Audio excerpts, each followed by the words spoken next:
Hi hello నమస్తే welcome to plus TV. నేను Alankrita. Jubilee హిల్స్లో బై ఎలక్షన్స్ జరగబోతున్నాయి. సో దాని మీద రకరకాలుగా చర్చలు జరుగుతున్నాయి.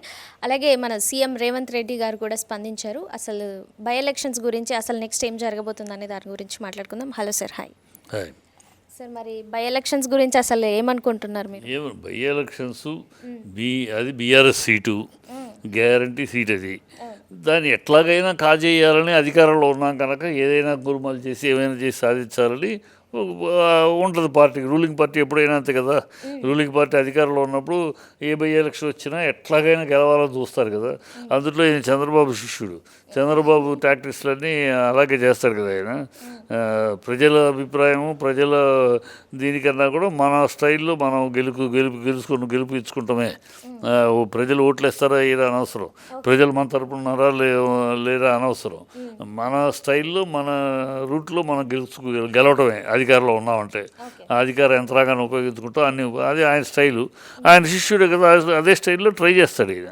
ఎట్లాగైనా గెలిచి ఇక జూబ్లీ హిల్స్ గెలిచాం, గ్రేటర్ గెలిచేస్తాం. గ్రేటర్ హైదరాబాద్లో ఒక సీట్ రాలా పొన్న. ఇప్పుడు ఈ ఒక్క సీటు ఎలాగైనా బై రూత్లెస్ గేమ్ ప్లాన్లో గెలిచేసేసి ఇది గెలిచాం, రేపు అది గెలుస్తాం, ఇంకా దేశానికి ప్రధాని అవుతామని కూడా అంటారు. కాంగ్రెస్ మాటలకే ఉంది. కాంగ్రెస్ ఏం వచ్చినా నోటికి ఏమొస్తే అది మాట్లాడేస్తారు.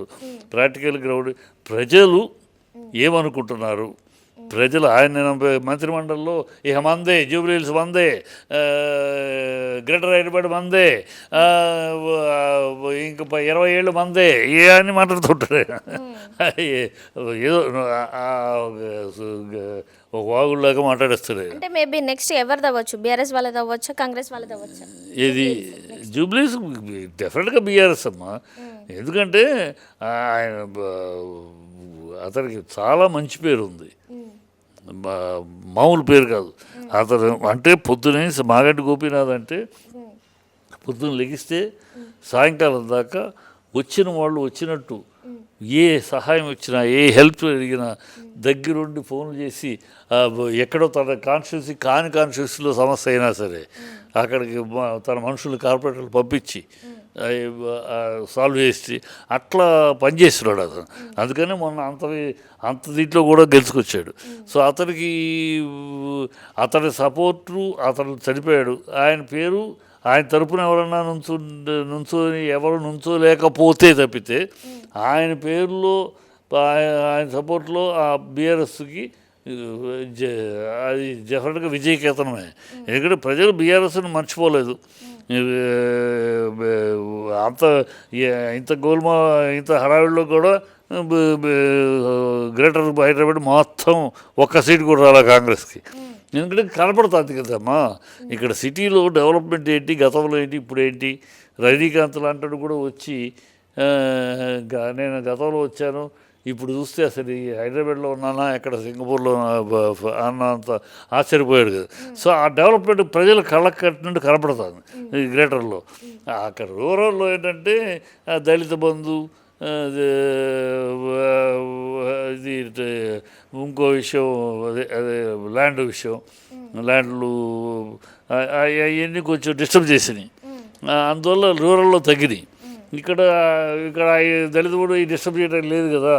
ఇక్కడ బ్రహ్మాండ కనపడుతుంది. చూస్తే రోడ్డు బయటకు వస్తే హైదరాబాద్లో ఉన్నామో ఏం మన స్టేట్ హైదరాబాద్ సిటీ ఎంత గ్రాండ్గా ఉందని మనం కళ్ళారు చూస్తున్నాం.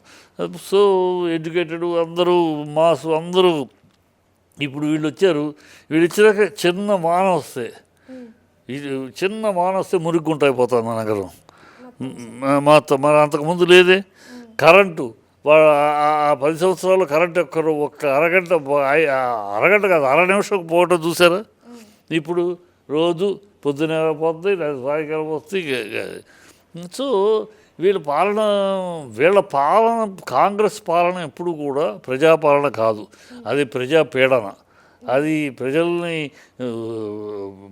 అలా మెస్మరైజ్ చేస్తూ సూట్ కేసులు పైకి పంపించడం, మన ఇంటి సూట్ కేసులు మనం సర్దుకుంటాం, పైన పంపుతా మనం సర్దుకుంటా, పైకి పంపుతా మనం సర్దుకుంటా, మన పదవిని కాపాడుకుంటా. ఇదే వాళ్ళ పద్ధతి. ప్రజలకు సమస్యలు, ప్రజలకు మనం మంచి చేసామనుకు ఉండదు. సరే చాలా డౌన్లో ఉంది. వాళ్ళకి ప్రేలాపనలు తప్పితే కాంగ్రెస్ ఊనే ప్రేలాపనలు మేమే గెలుస్తామని చెప్పుకోవడం అంటే చెప్పుకుంటారు, ఓడిపోతామని చెప్పుకోలేరు కదా. ప్రజల్లో మా మర్యాద పోయింది, మనం ఓడిపోతామని చెప్పుకోలేరు కదా ఎవరైనా. కానీ చెప్పుకోనేయండి, తప్పులేదు. కానీ reality is not that. Reality BRS థంపింగ్గా వస్తుంది. Okay sir.